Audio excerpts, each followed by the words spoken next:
Olá, meu amigo, minha amiga, muito obrigado por vocês estarem aqui no Portal do José. Você que está chegando agora, a sua inscrição é muito importante e você é muito bem-vindo e muito bem-vinda. E eu começo nosso papo com perguntas desafiadoras. O que irá acontecer com o futuro político do nosso país, com a família Bolsonaro e com Bolsonaro?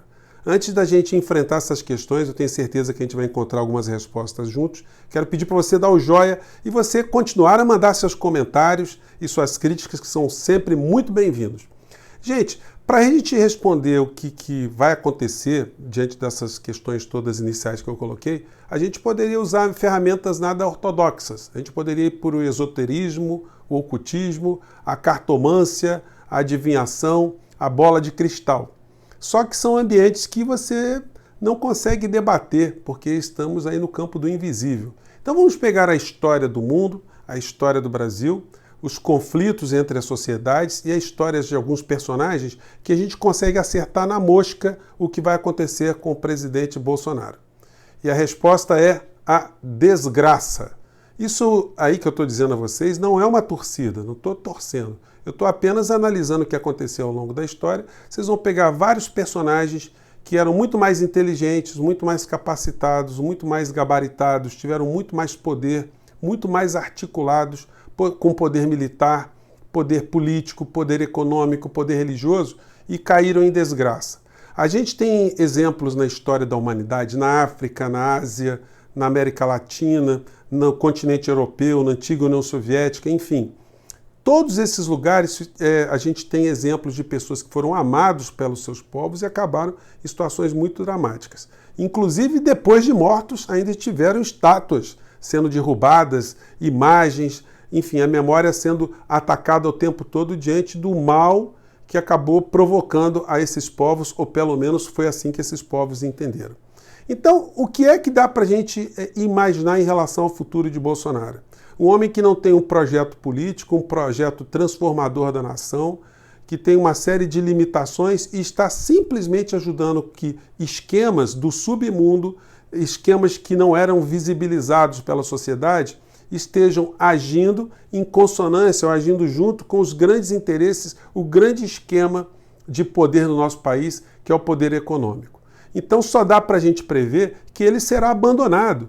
Não esperem nenhum tipo de salvação de Bolsonaro quando essas mais de 120 mil vítimas que nós temos da Covid estiverem sendo judicializadas, isso estiver sendo objeto de tribunais penais internacionais, de questionamentos internos, quando toda a blindagem em relação à sua família for derrubada e os assuntos vierem à tona. Gente, o Sérgio Cabral teve quase 80% de aprovação no Rio de Janeiro, está cumprindo mais de 340 anos de cadeia. O Wilson Witzel foi eleito com mais de 60% dos votos, está nessa situação que a gente está vendo aqui. Outros personagens que lideraram o Congresso Nacional, como Eduardo Cunha, está preso também. Muitos outros personagens, isso só para falar assim, rapidamente, de personagens aqui do nosso país. Então o que vai acontecer com o Bolsonaro? Ele vai ser abandonado por todos os esquemas aos quais ele está servindo hoje. Ele não tem nenhum superpoder. Como ele não tem um superpoder e uma superideologia e uma superinfraestrutura, só resta a ele o final dos personagens mais medíocres da história. Nem dentro das Forças Armadas a gente pode dizer que Bolsonaro seria uma liderança ou seria um expoente, porque lá dentro mesmo os oficiais percebem que é uma pessoa absolutamente desqualificada. Muitos estão se conectando a ele agora por questões conjunturais, por benefícios pessoais, estão trabalhando no governo, mas não tem nenhum tipo de ideologia, inclusive, dentro dessas Forças Armadas que se conectem com essa figura. Quando a gente vai vendo os jornais, por exemplo, a Folha de São Paulo desse domingo, que está mostrando para a gente que Bolsonaro está requentando politicamente obras que não são dele, Jornal o Globo também, Jornal Folha de São Paulo também estão falando disso.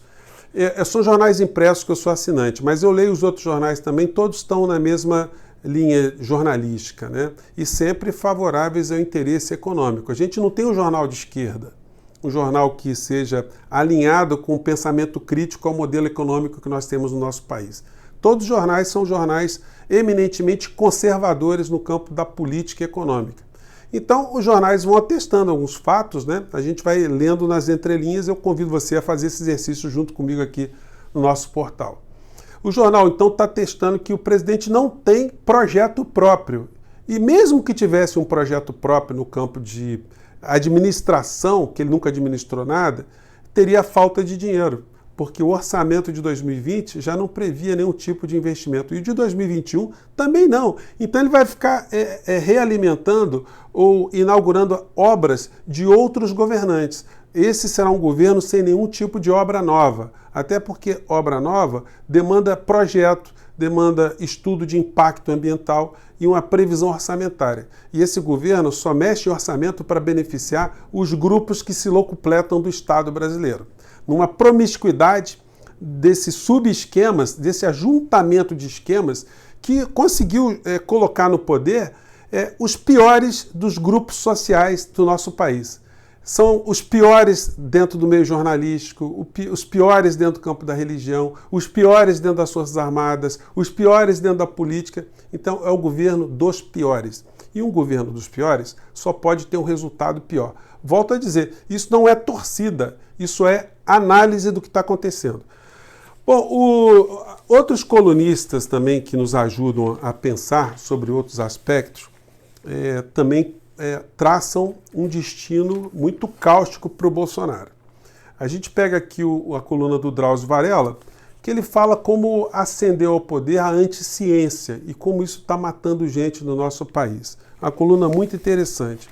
E tem uma coluna aqui, que é do Antônio Prata, que ele mostra para a gente como há uma degradação moral nesse grupo de políticos e de interesses que Bolsonaro conecta. Ele começa o artigo dele com a Flor de Lis. Para vocês terem uma ideia, está aqui o título, né? Para não dizer que eu não falei das flores. E ele coloca aqui na linha fina, né, no subtítulo: nazistas, assassinos, abusadores, corruptos e milicianos estão no poder. E aí ele vai destrinchando aqui, começa com a Flor de Lis, que é essa figura que está nos holofotes hoje, né? E para vocês verem a potência, né, do texto dele, ele diz o seguinte: Jesus sacrificou-se para salvar a humanidade. Bolsonaro sacrifica a humanidade para salvar o próprio rabo. Não é um bundão, é um serial killer. Quando a crise econômica bater feio, ele dirá como Pôncio Pilatos, algoz de Cristo: lavo as minhas mãos. As mãos de Pilatos estão sujas até hoje, 2020 anos depois. Nazistas, assassinos, abusadores de crianças, corruptos, delinquentes e milicianos estão no poder hoje no Brasil, em nome da família, de Deus e da liberdade. Amém. Tem um artigo assim que expressa muito dos pensamentos de muitos de nós aqui no nosso país. E ele profetizou, já que ele falou em religião aqui, né, que se a questão econômica degringolar, a desgraça do futuro de Bolsonaro estará traçada de uma forma irreversível. O jornalista Hélio Gaspari, o colunista, né? O coluna foi ótimo. Nosso programa não é editado, tá, gente? Então desculpem algumas falhas aqui, alguns erros, para a gente aproveitar aqui o embalo. Vamos lá. O Paulo Guedes aqui está sendo fritado pela percepção jornalística aqui, as informações que o Hélio Gaspari tem. Quando Paulo Guedes, e se Paulo Guedes de fato sair do poder, Bolsonaro perde o elo mais importante que o mantém no poder. Porque nenhum desses grupos, esse emaranhado de gente estranha que está com ele, são o sustentáculo do seu governo. O sustentáculo está na área econômica. Enquanto o Brasil estiver vivenciando essa balbúrdia no andar de baixo e o andar de cima continuar a cada vez a ter mais benefícios, Bolsonaro estará preservado. Ele está lutando agora para tentar arrumar algum tipo de recurso para manter algum tipo de sobrevivência política nos setores mais pobres da sociedade através desses benefícios que a gente está vendo para cima e para baixo. Mas isso não é um saco sem fundo. Esse saco tem um fundo. E o dinheiro para isso não tem, exceto se Paulo Guedes tirar da classe média, tirar de servidores públicos, tirar de pobres para dar para mais pobres ainda. Até quando a sociedade vai conseguir resistir a esse tipo de massacre às pessoas de carne e osso sem que o andar de cima seja molestado. Bolsonaro está percebendo que não tem como fazer qualquer tipo de situação para garantir seu futuro político sem mexer com os interesses do andar de cima. Se ele tirar Paulo Guedes e se ele fizer algum tipo de projeto de tributação, de aumento de taxação, vamos dizer assim, na remessa de lucros, nos interesses dos grandes grupos internacionais do nosso país, todos os projetos de infraestrutura que já tem gente interessada. Enfim, se ele mexer em algum interesse dessa super elite, aí não resta mais nada para que ele se prenda. Não há nada mais que garanta Bolsonaro no poder. Então, gente, é questão de tempo. Bolsonaro não vai sofrer o impeachment, dificilmente, exceto se ele quebrar esse interesse dos grupos transnacionais, como eu falei para vocês. Então, resta a todos nós resistirmos até 2022. Se a gente puder voltar às ruas para tentar provocar o impeachment, seria muito importante, mas a gente está dentro do campo do imponderável. O que a gente pode cravar aqui, sem margem de erro, é que, como disse aqui o Antônio Prata, terminando a lua de mel do governo Bolsonaro com o andar de cima, no outro dia ele vai cair para bem da humanidade. Eu fico por aqui, gente. Mande seus comentários, mande suas críticas. Obrigado por vocês estarem aqui mais uma vez. Até o próximo encontro. Tchau.